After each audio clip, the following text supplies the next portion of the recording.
नमस्कार, संजना एस रेसिपीमध्ये तुमचं स्वागत आहे। आज मी BLG chicken masala and fry हा मसाला वापरून चिकन बनवणार आहे। चला तर मग आपण रेसिपीला सुरुवात करू।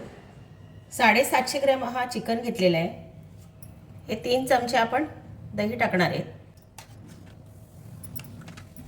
2 चमचे मोठे आलं लसूण पेस्ट आहे। हे चिकनला पूर्ण लावून घ्यायचे आहे आपल्याला। 1 चमचा मीठ आपण टाकणार आहे याच्यामध्ये आणि पूर्ण सगळीकडे असं लावून घ्यायचं। हे 15 मिनिटं आपण आता मुरवत ठेवणार आहे। 2 पळ्या तेल टाकले मी याच्यामध्ये। मध्यम आकाराचे 2 कांदे,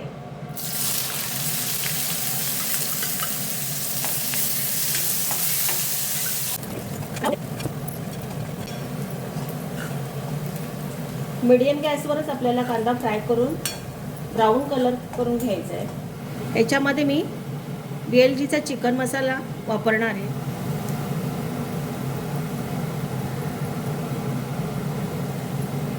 हा मसाला मी याच्यामध्ये 3 चमचे टाकणार आहे। या मसाल्यामध्ये आर्टिफिशियल कलर वगैरे काही नाही आहे, शिवाय प्रिझर्वेटिव्ह पण नाही आहे। अर्धा चमचा हळद, अर्धा चमचा धणा पावडर, त्यामध्ये चिकन हा टाकून देऊ आपण।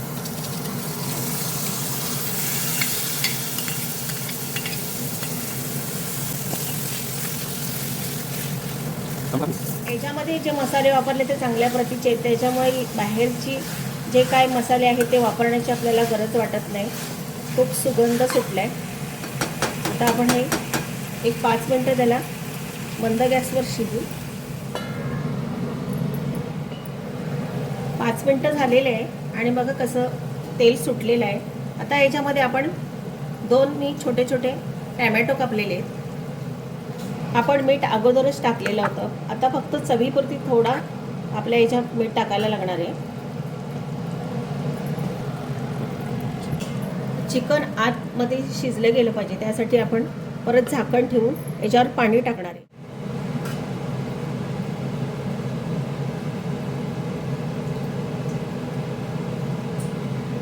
असंच आपल्याला अजून पुन्हा 5 मिनिटं थोडे मीडियम गॅसवरच करायचं आहे।